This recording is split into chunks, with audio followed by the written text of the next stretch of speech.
மச்சான் சொல்லு பேத்தியாரே. நான் ஒரு டிஷ் சமைக்கலாம் இருக்கேன். அப்படியா பேத்தியாரே? அதை சோசியல் மீடியால அப்லோட் பண்ண நிறைய வியூஸ் போகும். என்ன பேத்தியாரே சொல்ற? சொச்சந்து மீடியாவா? அதுல போட போறியா? அதை நான் தமிழ்ல பேச போறேன்.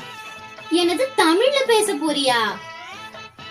சரி, நீ முதல்ல பேசியே காமிச்சிடு. முதலை வானொலியை தூக்கி அடுப்பில் வைக்கவும். பிறகு உன்னையை தூக்கி ஊற்றணும்.